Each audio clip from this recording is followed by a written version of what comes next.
flash, cameras clicking quick. Showtime, super gringo slick.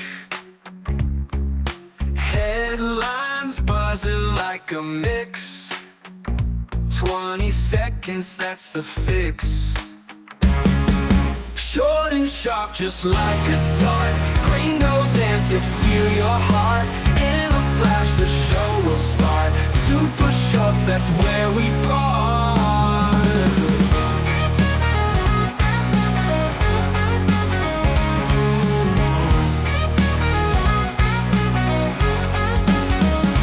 Short and sharp, just like a dart. Gringo's antics steal your heart. In a flash, the show will start. Super shorts, that's where we part.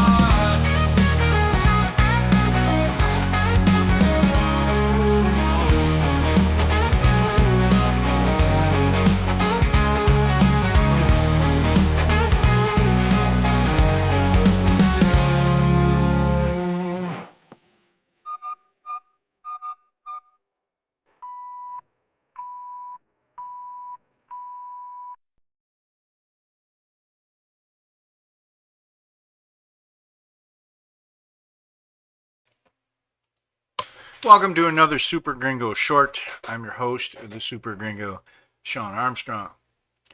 He's not even in office yet, and they've already begun their attacks in an attempt to block him from fulfilling his promises to the American people. They lost the election by a landslide on these very issues. It's almost if they want to lose in 2028. They're prepping for another shellacking. Now, a word from our sponsor. In a world where threats can emerge unexpectedly, understanding firearms self-defense is crucial. Tactical training with firearms equips you with essential skills, from enhancing situational awareness to mastering mental discipline. Learn to choose the right concealed carry options and practice effective drills. With Sean Armstrong's expertise, empower yourself to face danger confidently and responsibly. The American Civil Liberties Union, ACLU, filed a lawsuit on Monday against Immigration and Customs Enforcement, ICE, seeking critical information regarding the agency's plans to implement mass deportations anticipated under President-elect Donald Trump. This legal action reflects a growing concern about the potential expansion of ICE's operations, particularly in light of the incoming administration's stated intentions to increase enforcement measures against undocumented immigrants. The ACLU aims to uncover the specific strategies that ICE will employ,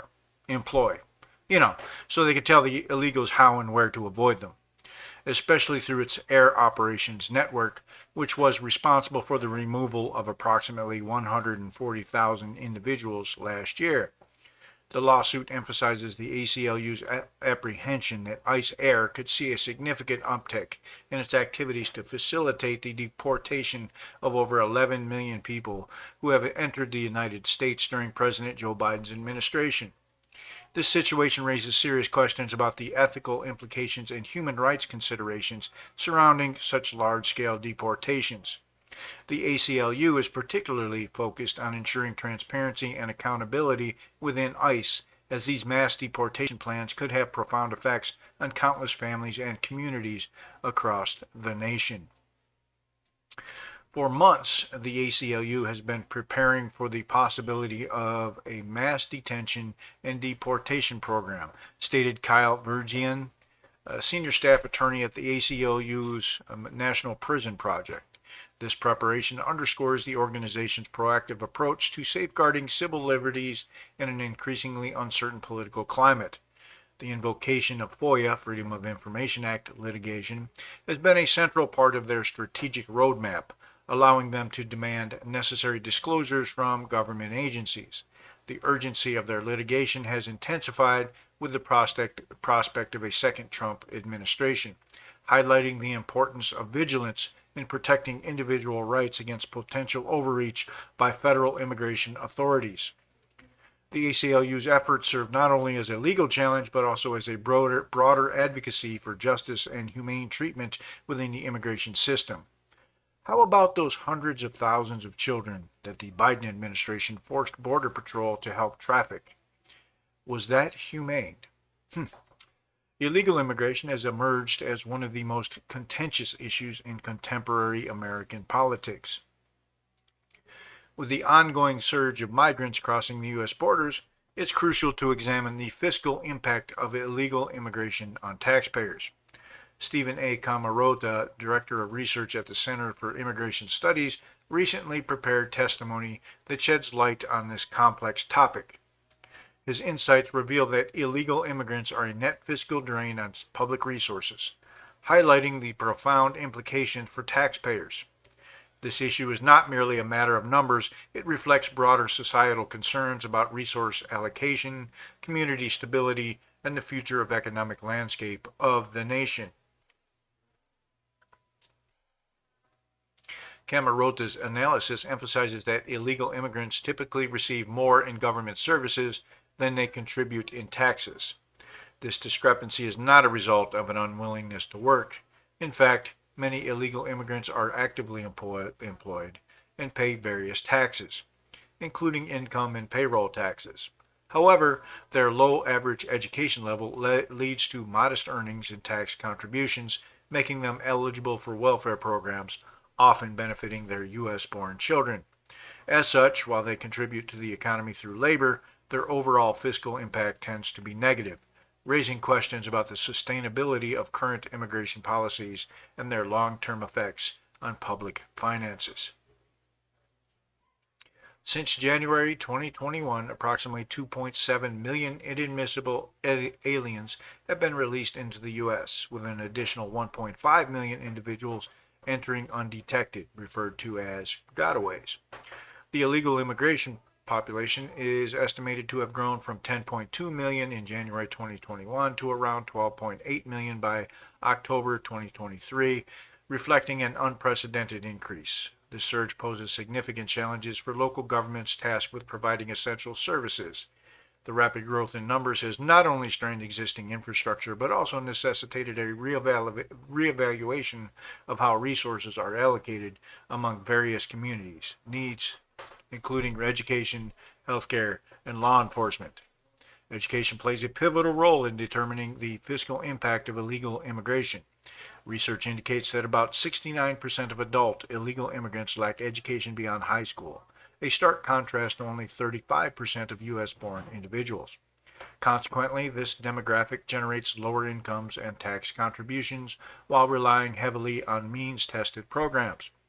The disparity in educational attainment underscores the need for targeted interventions that could enhance workforce skills among immigrant populations, potentially leading to higher earnings and improved tax contributions over time. Camarota estimates that each illegal immigrant creates a lifetime fiscal drain averaging around $68,000 when considering all tax paid versus benefits received. This figure underlines the importance of education as a determinant of economic productivity and public services cost. It also highlights an urgent need for policies that not only address immediate fiscal concerns, but also promote long-term integration strategies that can help elevate educational levels within immigrant communities. A staggering 59% of households led by illegal immigrants utilize at least one major welfare program, compared to just 39% among U.S.-born households. This elevated usage translates into approximately $42 billion annually in benefits for these households, a significant burden on taxpayer-funded services. The reliance on welfare indicates a systemic issue where many immigrant families find themselves in precarious financial situations despite their willingness to work hard and contribute to society. Public education emerges as one area where costs are particularly pronounced. Estimates suggest that around 4 million children of illegal immigrants attend public schools. costing taxpayers about $68 billion annually before accounting for recent surges in enrollment due to new arrivals. This influx raises critical questions about funding adequacy and educational quality as schools strive to accommodate larger classes and diverse needs without proportional increases in resources. Emergency medical services also face strain from illegal immigration, as approximately 4.8 million uninsured illegal immigrants rely on these services, resulting in an estimated annual cost exceeding $7 billion for taxpayers. While many urge that illegal immigrants contribute to the economy through taxes, estimated at about $25.9 billion annually, their contributions fall short when weighed against their consumption of public resources. This imbalance creates an ongoing debate about how best to reform healthcare access and funding mechanisms to ensure that all residents receive necessary care without overburdening taxpayers. The findings presented by Stephen A. Camarota bring critical attention to the financial implications of illegal immigration on American taxpayers. As local governments grapple with increasing demands on public services amidst rising numbers of undocumented migrants, there is an urgent need for comprehensive immigration policy reform. Policymakers must consider not only the economic ramifications, but also the ethical dimensions surrounding human rights and dignity for all individuals residing within U.S. borders. While acknowledging that illegal immigrants do contribute to economic growth, adding approximately $320 billion to GDP, it is essential not to conflate economic activity with fiscal responsibility. The reality remains clear.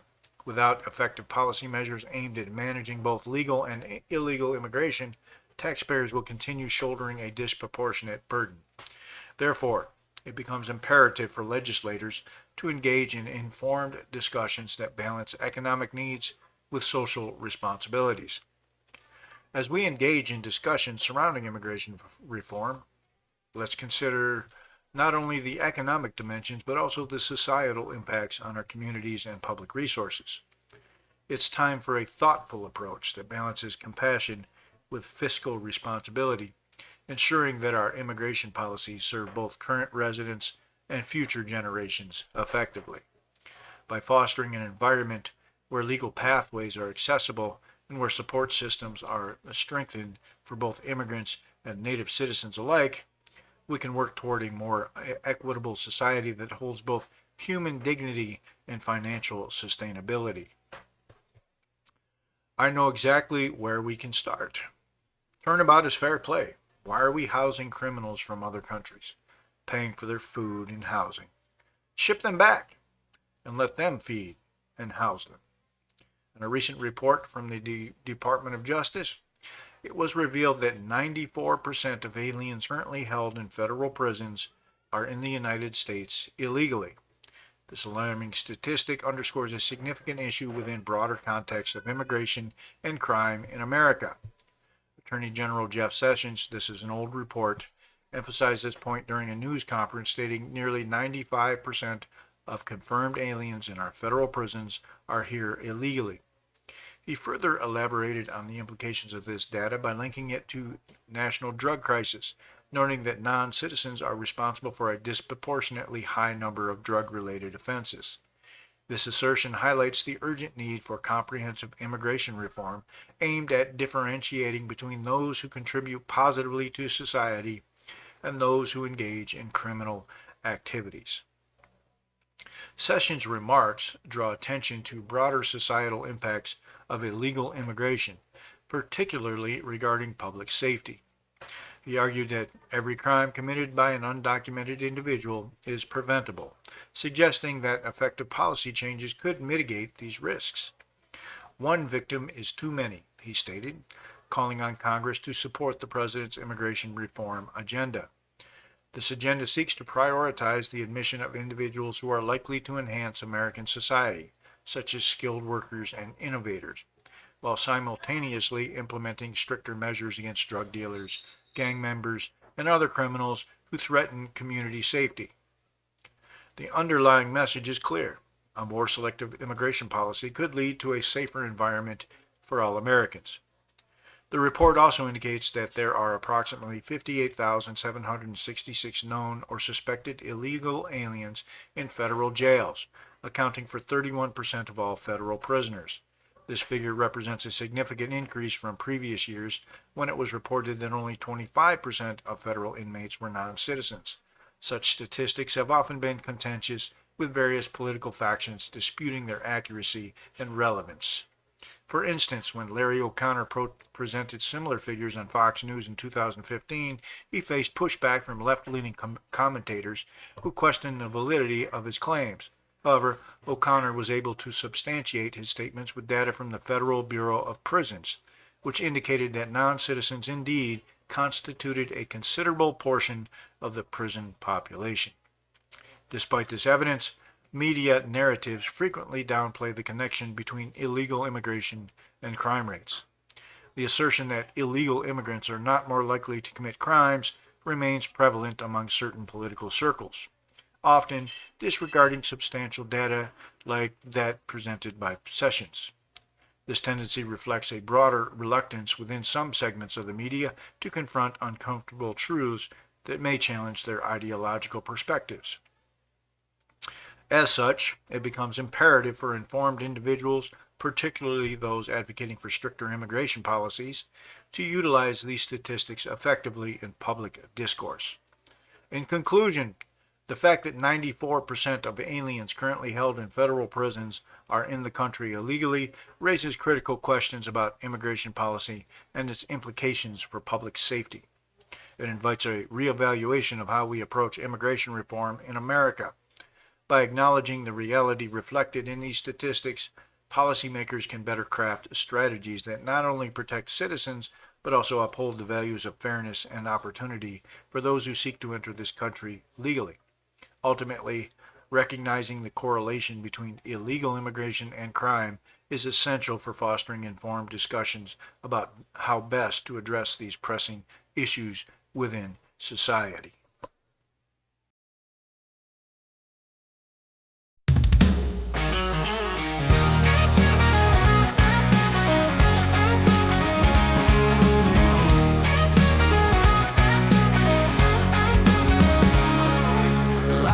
Flash, cameras clicking quick. Showtime, super gringo slick. Headlines buzzing like a mix. 20 seconds, that's the fix. Short and sharp, just like a dart. Gringo's antics steal your heart. In a flash, the show will start. Super shorts, that's where we part.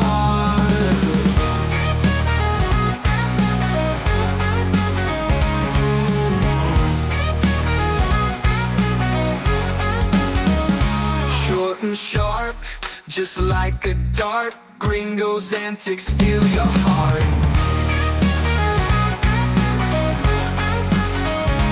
In a flash, the show will start. Super shorts, that's where we part.